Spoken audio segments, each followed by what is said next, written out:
Hey, it's Denise. I just had to show you guys. It's adorable. I got it on Amazon. Barry the sleeve. He's a little pillow, like little plushy guy. Makes it really easy to explain your sleeve gastrectomy surgery to anyone who isn't getting the picture of what was done and what is not there anymore. Good visual aid. Also, I just thought he's adorable. And I think it's funny. I think you got to keep a sense of humor. There are days that things are not funny, and when you can lighten them up, why not? My posture is terrible today. I'm slumping. Anyway, it's been a while. Excuse me. I've slacked off on complying with my inhalers for a little while, and I think it's coming back to bite me in the ass. I started back on it last night.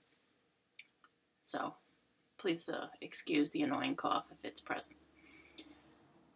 So, let me tell you how it's been going. I am coming up on, what am I, about 7 weeks now? 6, 7 weeks post-op for my VSG. And I did end up missing an appointment because I was too sick. And that sounds funny, but an office appointment isn't going to help you when you're physically ill, sitting there talking about, how is your period diet going. So I did miss an appointment, and I went to the hospital where I knew I was dehydrated. I went to the hospital. The ER doctor refused to treat me. He told me I wasn't dehydrated. Now, I've lived in this body for 50 years. I've been dehydrated before because I've had GI issues throughout my life since my 20s. And I know what dehydration feels like. Anyone who's had it knows it's a miserable feeling. You lean over and stand up and feel like you're going to pass out. And I don't know what his problem was. You'd have thought I was asking for morphine instead of saline, but he would not do anything. And I went home as dehydrated as I arrived. I struggled through the past week. My stomach was I think I was getting the start of gastritis again. And I basically just started doing the best I could, which I had been doing. But I was lucky if I was getting in 2 water bottles a day, which of course we all know is nowhere near enough. And, I'm telling him this. I'm telling him, I don't know if he had never taken care of someone. I mean, bariatric surgery has been around for a long time. And this, doctor looked, it wasn't like he was someone who was so ancient that they shouldn't be up on current, what's going on in surgery. VSG certainly isn't a brand new thing. Anyway, for whatever reason, he didn't treat me. So I spent the past week struggling and just feeling worse and worse and sleeping more and more, which makes it even harder to... It's bad enough you're nauseous and weak and feel like crying because you feel like crap. And, you're trying to drink and your stomach, with everything you sip, your stomach is like, I'm going to barf if you take one more sip. And I was even having a little bit of epigastric pain. So my little stomach was not happy. I lasted until Monday, which was 2 days ago. So 1 week from going to the ER. And I couldn't take it anymore. Went to urgent care at the outpatient health center. And went in. And initially, I felt like I was meeting the same resistance. It was, well, if you're dehydrated, we'll treat you. And I was like, wow, that's kind of a really negative attitude. I had fallen that morning. I actually started to black out, lost my balance. I already had balance issues because of the spinal cord injury I suffered. And I already have balance issues. So me starting to get dizzy or lightheaded, it was not pretty. I fell and hit the very heavy dining room table and bench, so the entire right side of my body was hurting. My back was in spasm from my lower back up to my head, which, the back of my neck, and I had a headache, and I just was in all kinds of pain from falling. I mean, nothing broken or anything, but just all kinds of pain. And, hello, I'm blacking out while walking. So, at least at urgent care, they did a urinalysis, which the emergency room doctor flat out refused to do, even though this may be TMI, but it shouldn't be if you're someone who monitors your hydration. Your urine is supposed to be very light in color. If it's getting to be a dark color, you're dehydrating. And even though my urine was a very dark color, they had me get a sample at the hospital, because they assumed the doctor was going to order a urinalysis. And I said to him, my urine's the color of iced tea. Are you refusing to do a urinalysis? And yes, he refused to do it. So, luckily at urgent care, a week later, after falling and hurting myself, they did a urinalysis, and what do you know, immediately are in there with a liter of IV fluids, which they ran in nice and fast, raised the pole as high as it goes, left the clamp wide open, so that, gravity just essentially runs that straight into you as fast as you could pour it out of the bag. And then they gave me another half liter, and I felt a lot better. Still struggling with, they got me not feeling dehydrated. I don't feel sick. I don't feel a dehydrated, sick feeling. Pardon me while I sip. I just made a smoothie. This is breakfast, even though it's 2:30 in the afternoon. Oh my God. I thought that was a hair. I think it was a little string from I threw a little bit of Swiss chard that I had grown that was in the freezer. I put that in my protein shake smoothie. So I'm home, and I feel like, okay, I got out of the deficit on Monday. It's Wednesday now. Yesterday, I feel like I backslid a little bit. I got about 2 water bottles in, and I was like, you know what? I know you're sleepy. I know you don't feel good, because I feel really sleepy and not good. I've got this cough, which I think is, like I said, my asthma is threatening a flare-up. And it's hard. I had gotten lazy, and I wasn't using my water bottle reminder. Although, to be quite honest, even with it, I could only do so much, because when your stomach is saying, I'm going to projectile vomit if you take one more sip, even though you're like, I should be able to drink more. It's been 5 minutes since I drank anything. I should be able to take another sip. But your stomach is saying no. Any of you who have vomited post-op, I did it exactly once, and it was my own fault. I mentioned it in a previous video. I got all brave and ate something I shouldn't have, and yeah. My stomach let me know never to do that again, and I haven't. My stomach was telling me the same thing every time I would try to drink. And, so people, it's easy for them to say to you, well, how hard is it to stay hydrated? Just keep drinking. And it's like, you're not the one who feels like you're going to, you start gagging with each sip you're trying to take.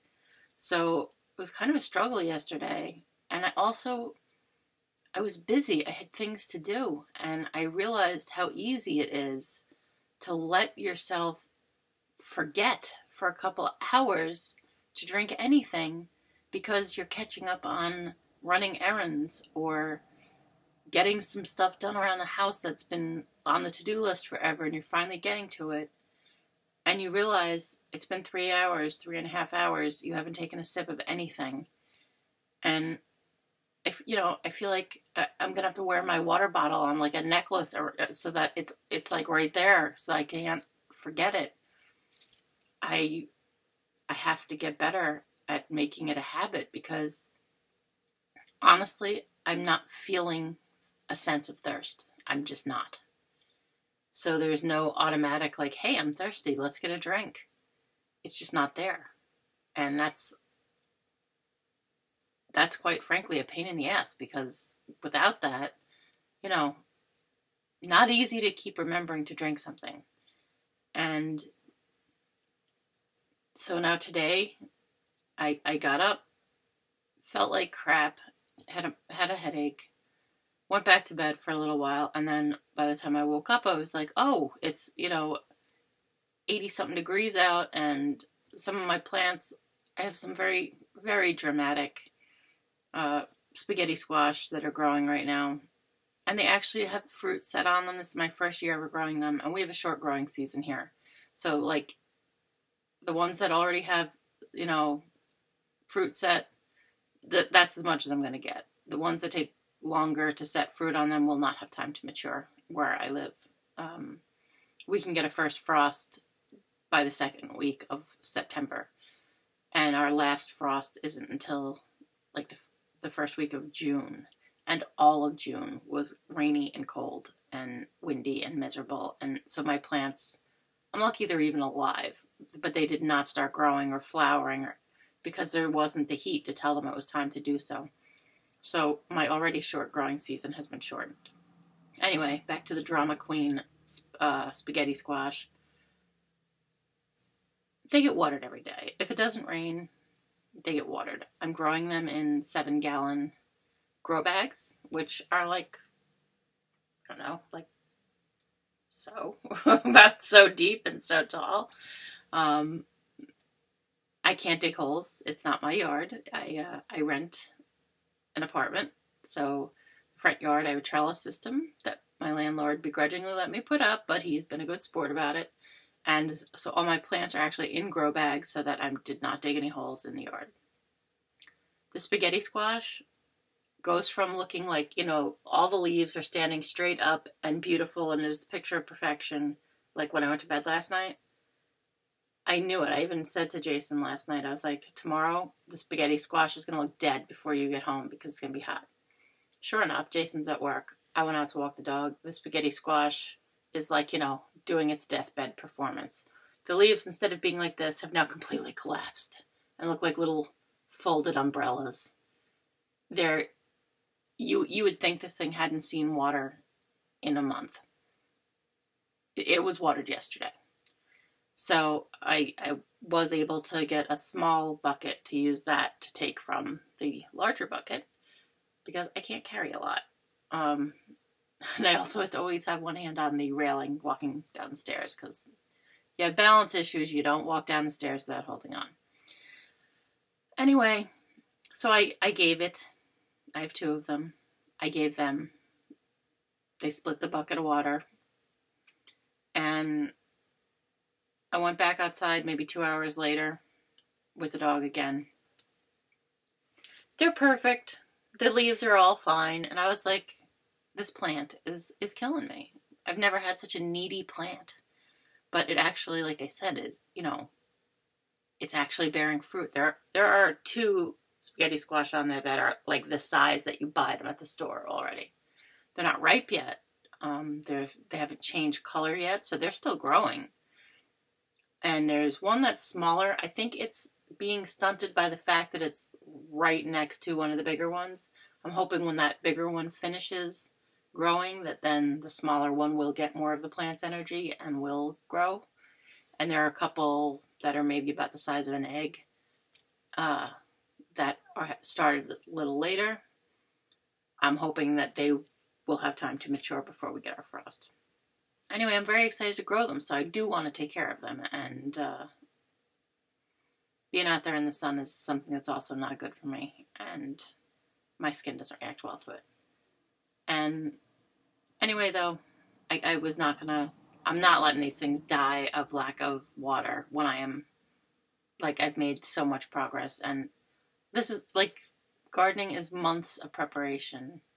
Starting all my seeds indoors, again, because of the short growing season.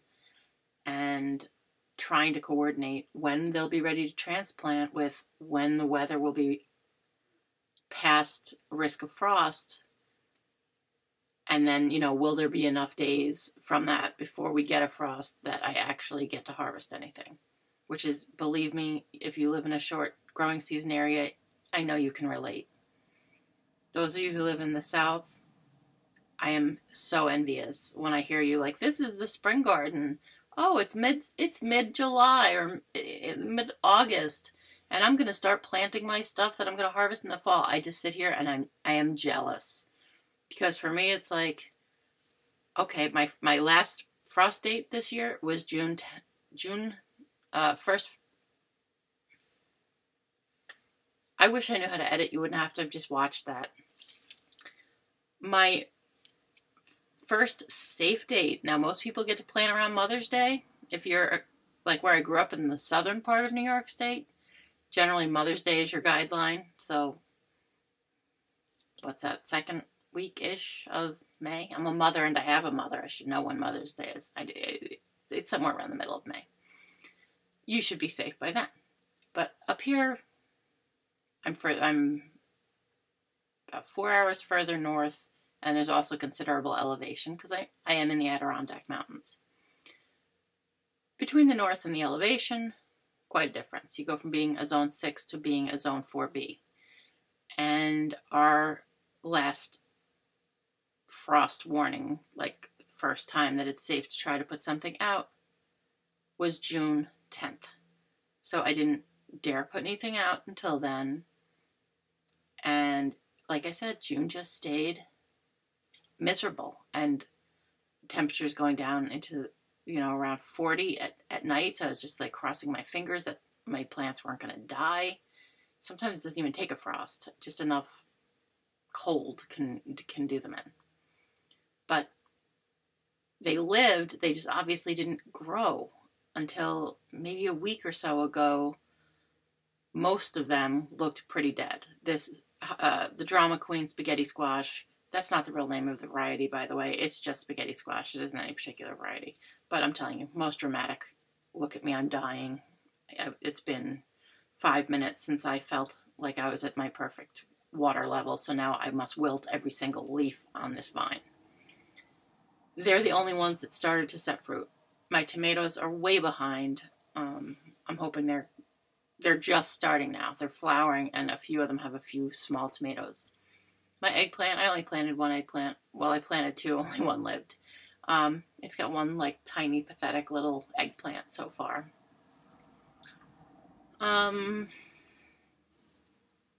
Okay. I've totally digressed from where I started. We've covered hydration. We've covered gardening, which I guess would be the hydration of my plants and the dehydration of me while I'm out there taking care of my plants, which is time-consuming. And it kind of goes back to that whole, I've got all this to do, and I'm not sipping while I'm doing it. Which reminds me, I'm not sipping while I'm doing this. Don't want smoothie mustache. Back around to the whole where we started. So, on Monday, I do have an appointment again down at my surgeon's office to see the nutritionist. And where am I at now, stats?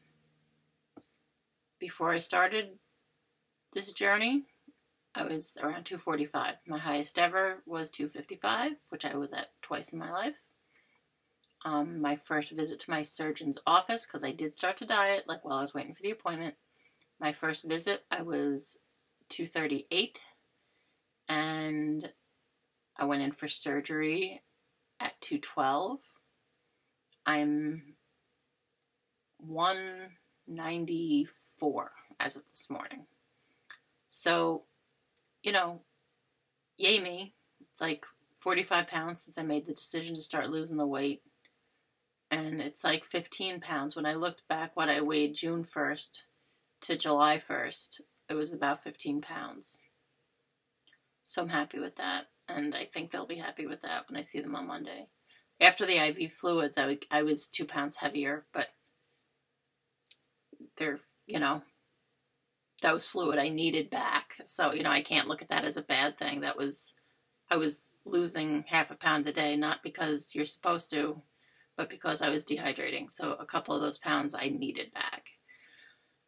No one likes to see the scale go the other direction, though, I gotta say. Even though intellectually I knew, it is, 0.9% sodium, and my slightly puffy ankles can attest to the fact that IV saline does make me retain fluid, interstitially, not in your veins where you want the fluid.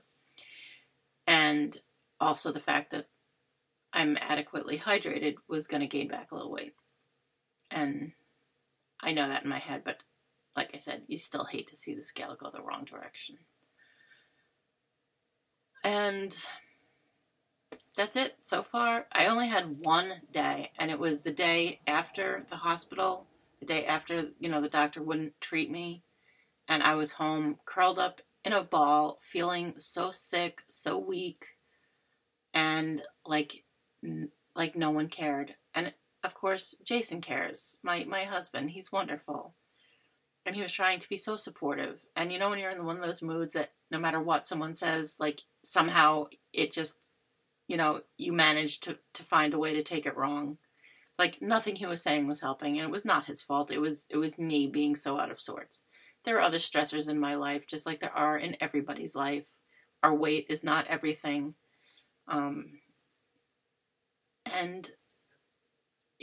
But between all of that and then feeling so sick that I finally went to a hospital that I hate. My prior experiences at this same hospital have also been equally terrible. So I don't go there when I have a choice.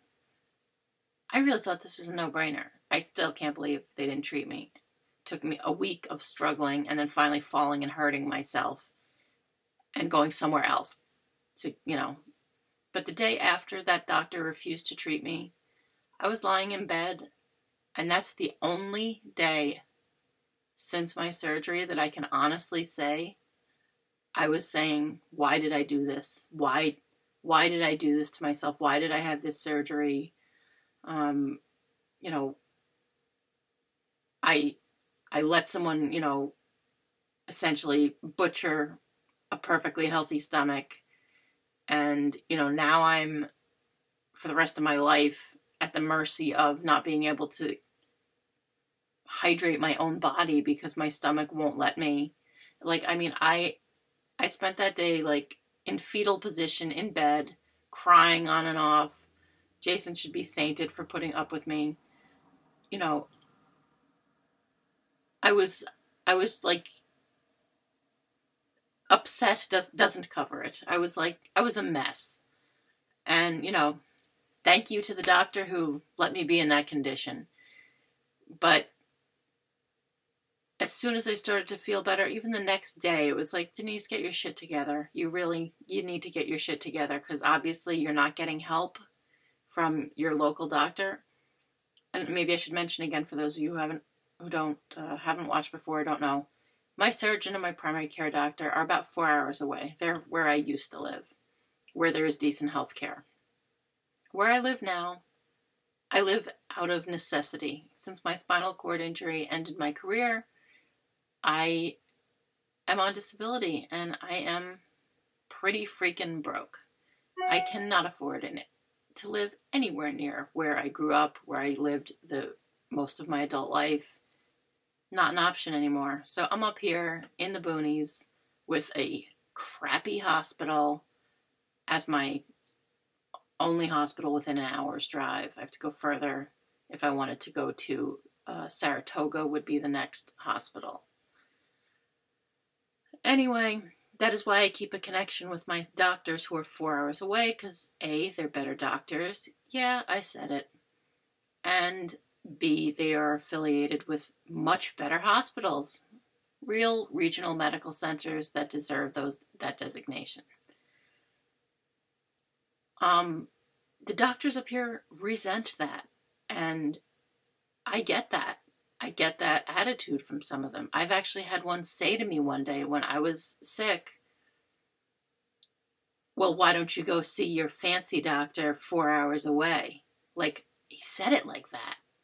And I was like, okay, I'm a sick person in urgent care, and you're going to get an attitude because you asked me who my primary is, and it's not someone who's part of your network?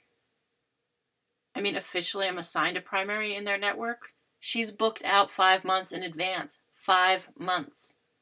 This woman, they told me, has over 2,000 patients assigned to her as their primary.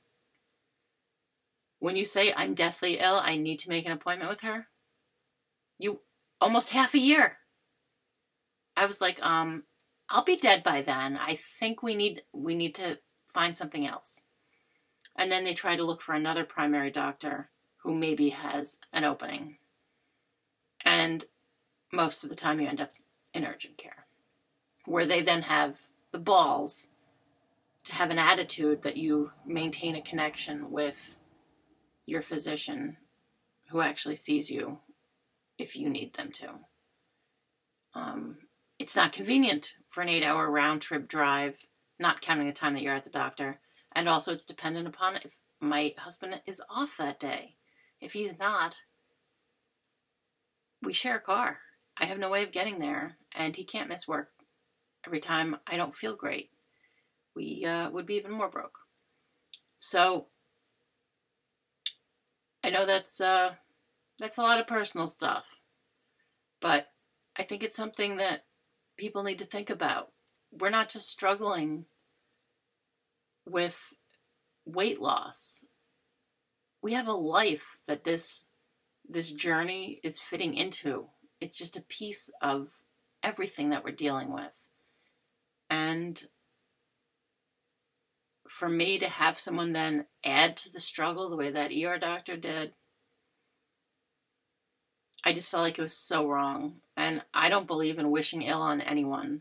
So I'm not going to, say I wish anything bad would happen to him, because to me, by my belief system, it's just wrong to wish ill on anyone. I suppose it might be fair to wish that someday he receives the kind of care that he gives, because then maybe he would become a more compassionate human being. But that's about as far as my value system lets me go with that. Anyway, thanks for listening. I didn't mean to talk this long. I was just going to talk to you about the struggle of staying hydrated when you're feeling sick. And sometimes you can't do it on your own, and you do have to go get IV fluids. And hopefully where you go, they're willing to give them to you. Because my surgeon's office, when I called them, they were blown away by the fact that I couldn't get fluids, and that I had no way to get to them for a week. And this doctor knew that, and he said that my follow-up care, he was letting me leave the hospital without doing anything for me, because I was going to follow up outpatient with my own doctor the next day. And I told him, I have no way to get there for at least a week. I said, you're sending me home to dehydrate. That is my actual plan. Because I'm telling you, I have no way to get to my surgeon or my primary, who are 4 hours away. I do not have a car to get there. And he still said, well, that's your outpatient plan, to go home and follow it up with them. You can leave now. So, if you have a good local ER, you should be happy about that, because not everybody does. And that's why we got to keep in touch with our doctors, who are, even if they're a little further away. If things really get bad, I know I can go there, and they'll put me in a real hospital. Hopefully staying outpatient, trying to sip. Talk to you all soon.